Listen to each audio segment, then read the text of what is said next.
Oi, bom dia. Eu sou a professora Rita Vasconcelos. Eu estou aqui na Feira do Conhecimento Científico da Escola Estadual Coronel Oscar Prados. Eu vou mostrar um pouquinho para vocês sobre os trabalhos que estão sendo expostos aqui. Então vamos lá.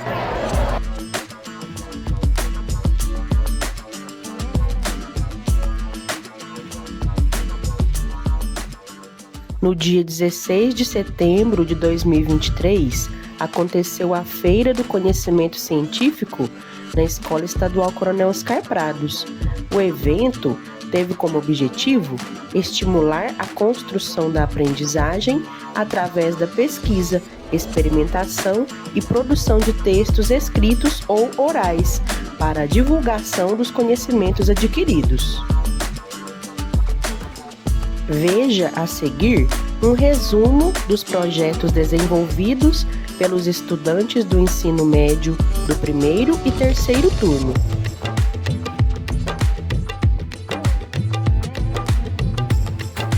O terceiro ano 2, do turno da manhã, apresentou 2 projetos. O primeiro abordou a temática do consumo de energia e teve como objetivo divulgar dados de uma pesquisa sobre o consumo de energia em eletrodomésticos e os hábitos da comunidade escolar com relação à economia de energia.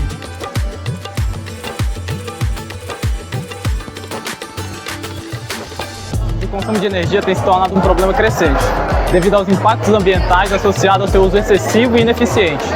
O objetivo desse projeto é investigar e analisar o consumo de energia, buscando identificar os fatores que influenciam nos gastos energéticos.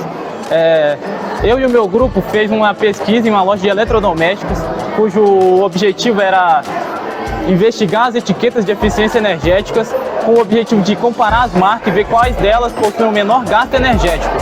Além disso, a gente aplicou um questionário na comunidade escolar com o objetivo de analisar o conhecimento dos alunos sobre o tema, que é economia de energia, que foram mostrados em gráficos aqui. A gente falou, olhar as etiquetas de eficiência antes de você comprar um produto, já que você não vai comprar uma geladeira que gasta 55,4 de quilowatts de energia, se você pode comprar uma de 36, se você não precisa, você não vai comprar. Vocês falaram sobre cálculo de energia, sobre etiqueta que gasta mais, que mostra se gasta mais ou menos. Você acha que a população está preocupada em olhar se o eletrodoméstico, por exemplo, gasta mais ou menos? Na hora da compra, você acha que é... Eu acho que não, eu acho que as pessoas simplesmente ficam mais preocupadas em saber se ele é 220 ou 110, mas eu acho que tem sim que olhar. Você acha que é bom passar esse conhecimento? Que é importante olhar as etiquetas? Eu acho que é importante sim, que como a gente mostrou aqui, uma que gasta 55,4 vai aumentar em 41 a sua conta de luz, uma que gasta 36 vai só para aumentar em 27. E a população não tem coisa. O segundo trabalho foi sobre o uso de sacolas plásticas em supermercados de São Gotardo. O grupo procurou destacar também alternativas mais sustentáveis, como caixas e sacolas ecológicas, para reduzir o consumo de sacolas plásticas.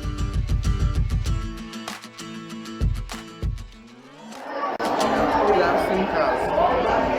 O método que nós utilizamos para fazer essa pesquisa, primeiro a gente foi em 6 supermercados, a gente designou alguns alunos para entrar no grupo.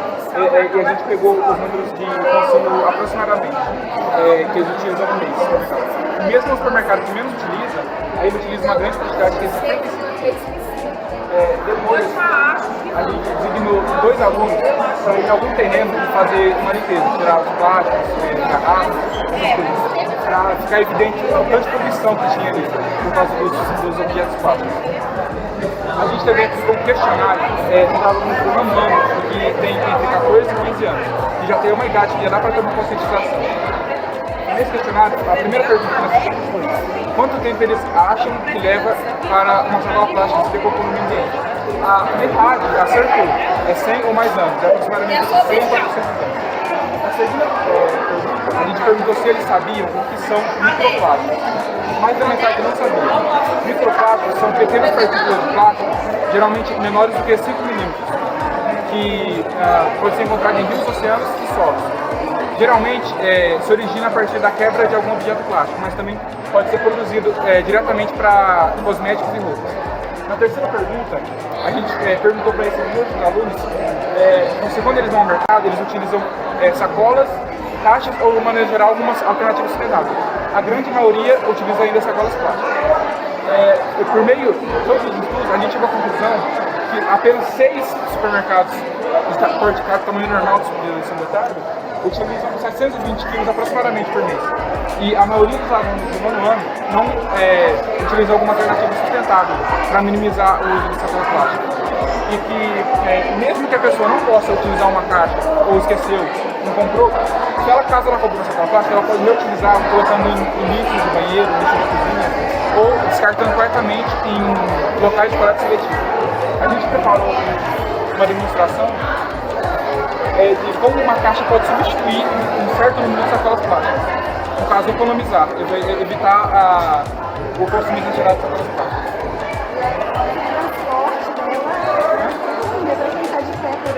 Se for a pé é mais complicado, mas também tem a sacola ecológica. Só que essa a gente... Os estudantes do segundo ano do ensino médio em tempo integral, sob orientação da professora de biologia Thaisa, produziram um herbário com essicatas de plantas colhidas nos bairros de residência dos alunos. Essicatas são exemplares de plantas secas, afixadas em cartolinas e acompanhadas de fichas técnicas com informações como nome científico, nome popular, características da planta, etc. Colheu com 3 a 4 semanas antes as plantas e colocamos dentro de jornal para poder secar e prensamos. Eu coloquei dentro do livro também, que também dá certo. Depois, para tirar, a gente teve que manusear com muito cuidado e colocar na cartolina. Tem como colocar com fita, que nem tá em todos, e tem como costurar ela. A gente não costurou porque a escola, por regra da escola, a gente não pode mexer com agulha, essas coisas. Então a gente só colocou a fita mesmo. Algumas das plantas são do bairro mesmo, a gente passando na rua a gente viu e achou bonitinha, a gente banhou para colocar para secar, e algumas são de casa mesmo, da residência. Já um conjunto de essicatas se chama herbário. Como a gente viu que aqui em São Gotardo não tinha um herbário, a gente decidiu fazer para poder nos ajudar nos estudos, que a gente pode sair do conteúdo teórico, do conhecimento teórico, e para a atividade prática.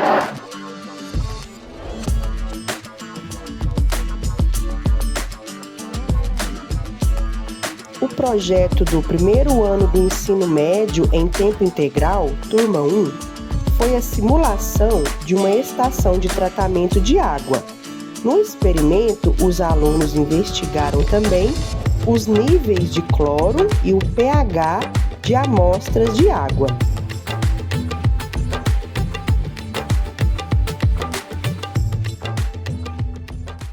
Passou para cá, onde acontece a filtração, a gente colocou carvão, brita e algodão e saiu a água cristalina.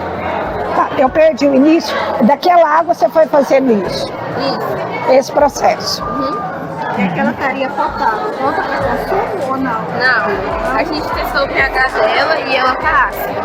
Tá ácida. Tá. Ela seria utilizada em quê?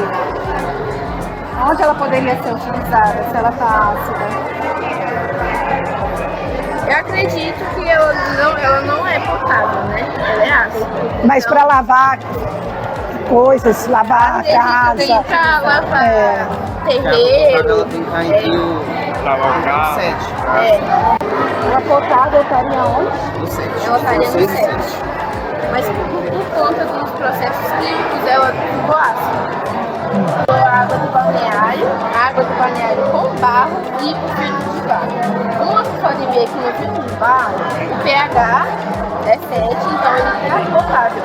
Mas o teor de cloro está muito baixo, então não é para usar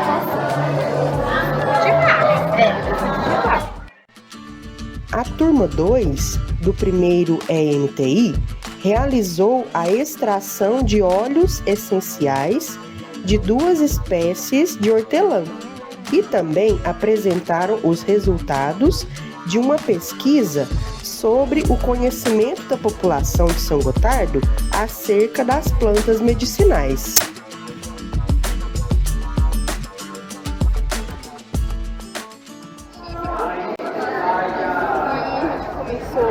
Lavando e picando os hortelãs. Depois colocando álcool 70 e deixando no escuro para não degradar os benefícios. Porque deixando a claridade e até evaporar o álcool e ficar só o óleo. Depois colocando o álcool cereal para finalizar.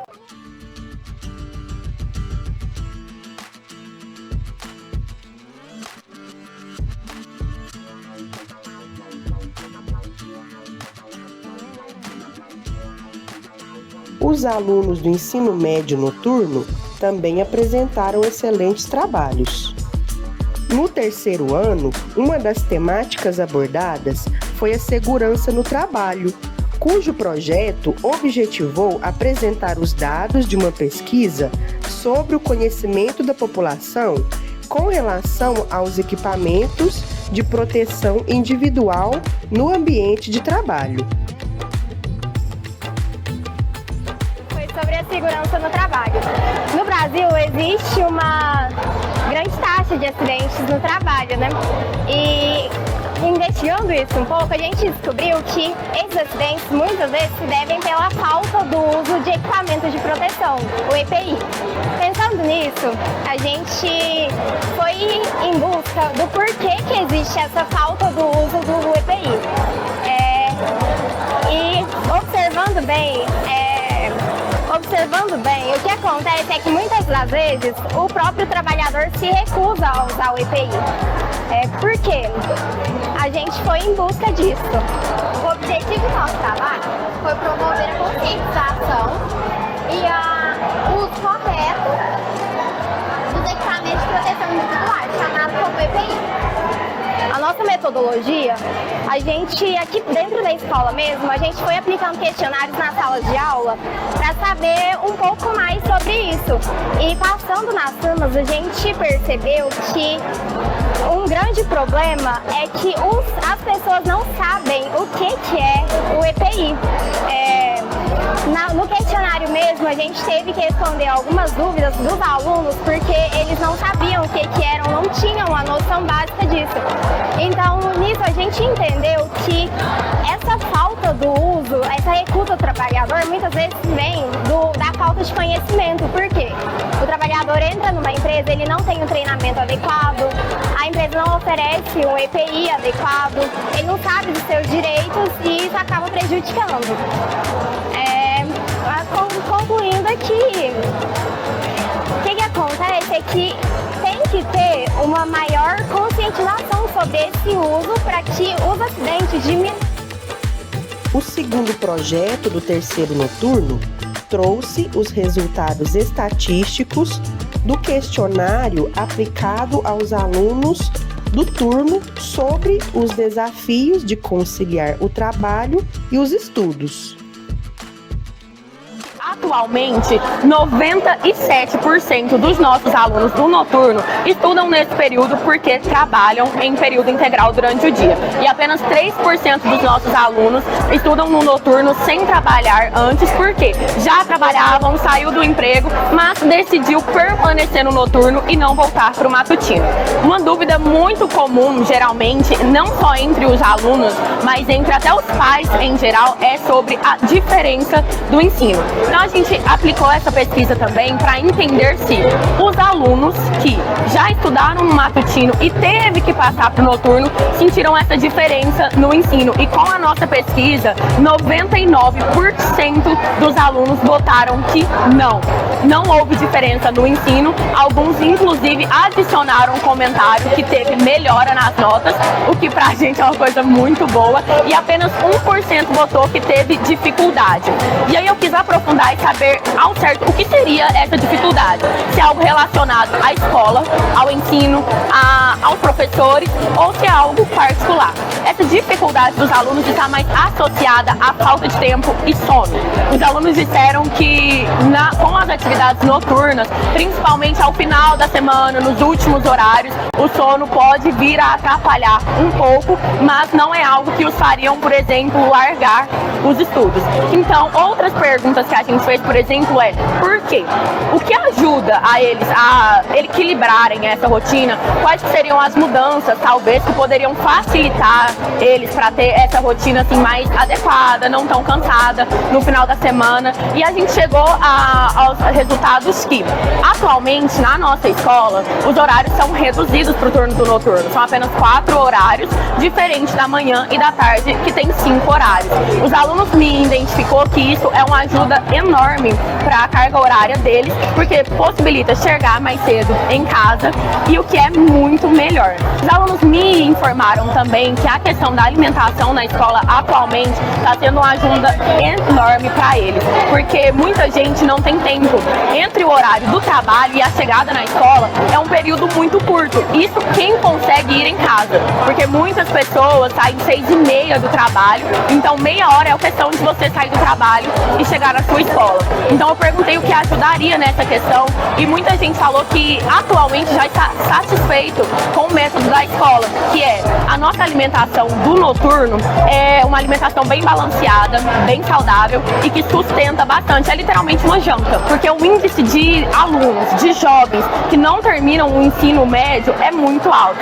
Então, para a nossa escola, atualmente está sendo um fator muito importante, porque está ajudando os alunos em si a terem um desenvolvimento melhor dos estudos e não faltarem tanto, não colocarem o trabalho acima do estudo, que é um método conjunção da escola com os alunos para nos ajudar nesse fator. A única questão também que tem é a tarefa para casa e a falta de tempo, mas atualmente é um método da escola, dessa escola em particular, de não ter atividades para casa, que é uma coisa que ajuda muito os alunos, porque acaba que ou você faz depois que chega da escola, horário de almoço é muito corrido, não tem tempo entre o horário que sai do trabalho e o horário que chega na escola, então é um método da escola, na verdade, não sei se é implantado em outras escolas, mas na nossa escola, que foi feita a pesquisa no Oscar Prado, a gente não tem atividades para casa, todas as nossas atividades são desenvolvidas. No segundo ano noturno, um dos grupos comparou fontes de energia não renováveis, como os combustíveis fósseis, e fontes renováveis, como a energia eólica e a solar, tendo essa última recebido maior destaque na apresentação. O grande problema da escassez, essas fontes são finitas, as fontes renováveis vêm sendo mais exploradas. Como o petróleo, por exemplo, uma hora vai acabar e vai gastar milhões de anos para ser feito novamente. Estão explorando mais aqui na nossa região, no Brasil, a energia solar, que é uma energia com um custo menor e de mais facilidade ao acesso, tanto para casas quanto para grandes empresas. A energia solar serve também para, vamos supor, para aquecer a água dentro de casa, fornecer energia livre durante a noite, como não tem sol, já está reservado. Só que também temos problemas. Se formos pensar assim em lugares que não tem muito sol, já teremos que partir para outra fonte renovável, como por exemplo as usinas hidrelétricas e as usinas eólicas, que são de água e vento. A conscientização sobre a necessidade de combater o desperdício de alimentos foi trazida com muita criatividade pelos estudantes, que prepararam uma degustação com suco de casca de abacaxi e farofa de carne. sobre o desperdício de alimentos e durante nossa apresentação nós fez simulação, fez pesquisa dentro da sala do nosso turno, de salas que não são nossas, mas são do primeiro, segundo ano. Aí nós fez questionário também, com pesquisa, fizemos conclusões, objetivos, metodologia, resultados também. E nós fizemos a demonstração também que foi do reaproveitamento, que a casca do abacaxi é muito jogada fora, né? Nós fez o reaproveitamento do suco. Os bolinhos de cima são de arroz, reaproveitamento do arroz, e por baixo é a carne, que foi o reaproveitamento da carne que nós fez a farofa. Aí nós temos um vídeo também que nós apresentamos. Além da apresentação de um vídeo com dicas para o reaproveitamento de alimentos e entrevistas com professores e alunos sobre o assunto. Primeiramente, quando a gente fala alimentos, tem que pensar o seguinte: o Brasil é um dos maiores produtores de alimentos do mundo. Mas só que o Brasil é o país que mais, os países da União, que mais faz fome no mundo. E por que isso? Desperdício de alimento. Quando você vai, por exemplo, no Ceasa, você vê que desperdiça muito alimento. Quando você vai numa plantação, cenoura, plantações de grande porte, desperdiça muito alimento. Nos supermercados, se você vai lá, muitos alimentos que é jogado fora. Então, quer dizer, a gente tem que criar uma política para não ter tanto desperdício de alimento e não ter tanta gente passando fome no mundo e no Brasil. No primeiro ano noturno, um grupo destacou a importância da inteligência artificial para o aprendizado escolar, segundo os resultados da pesquisa realizada com estudantes da escola. Disponibilizou algum questionário lá no grupo, nos grupos por e-mail. Você acha que a inteligência artificial vai acabar com as escolas? A maioria responderam que não, mas também tem uma parte aqui que responderam que sim. Porque o pessoal, aí eu fui investigar, o pessoal responderam. Porque se caso a inteligência artificial avançar mais um pouco, pode sim acabar com as aulas presenciais. Porque o pessoal vão querer buscar conhecimentos mais na inteligência artificial e não vão querer dar tanta ligança para as aulas, para minhas aulas, entendeu? Aí pode, porque eles também acham que, como ela é muito avançada e dá todas as respostas concretas, a inteligência artificial pode sim ajudar eles na faculdade ou em qualquer curso superior.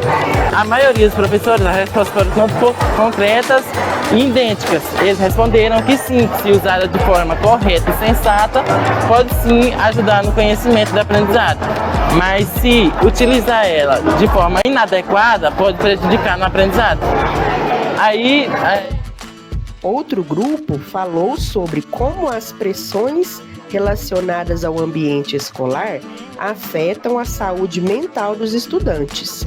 As informações também foram obtidas através de pesquisa realizada com alunos da escola. Pergunta que chamou muito a nossa atenção do nosso trabalho, que é a da pressão dos pais com os estudantes e a autoestima se afeta a saúde mental dos estudantes. A gente fez o gráfico com a idade, a gente tem de 15 a 18 anos, a grande maioria é de 18. A segunda pergunta a gente tem: você tem conseguido administrar suas tarefas escolares e do trabalho sem interferir no saúde mental? A grande parte conta que sim, mas a gente acredita que isso interfere muito, porque, querendo ou não, é um pouco difícil.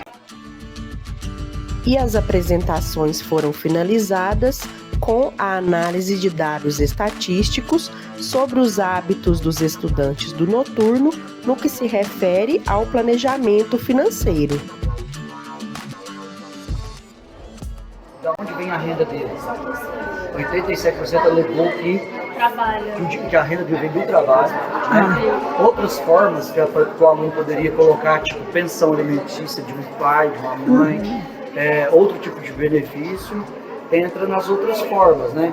E não tem renda, ficar nos 6% do noturno. Esse é um dado relevante, porque a gente vê que 94% noturno trabalha. Noturno trabalha, né? Então, exerce uma atividade remunerada. É algo realmente relevante, né? Os estudantes do ensino médio foram avaliados por uma comissão julgadora, composta pelo professor de ciências Adão Elias, a bibliotecária do noturno Cristiene e a especialista em educação básica Aparecida, responsável pela implantação do EMTI na Escola Oscar Prados.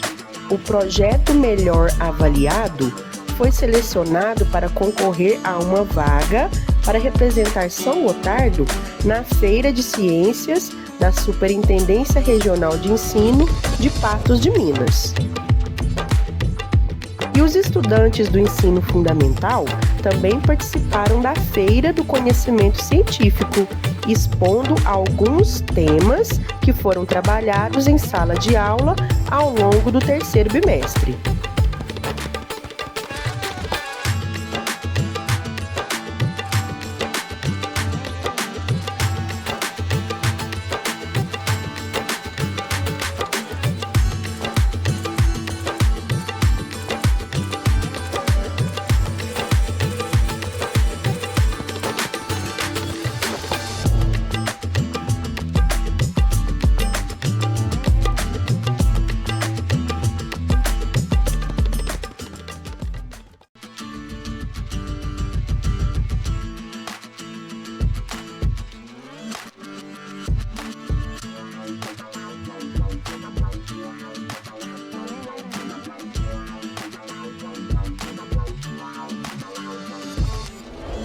A Escola Estadual Coronel Oscar Prados agradece a todos os que ajudaram na realização do evento e parabeniza os professores da área de Ciências da Natureza, coordenadores dos projetos e principalmente os estudantes pelos excelentes trabalhos apresentados na Feira do Conhecimento Científico de 2023.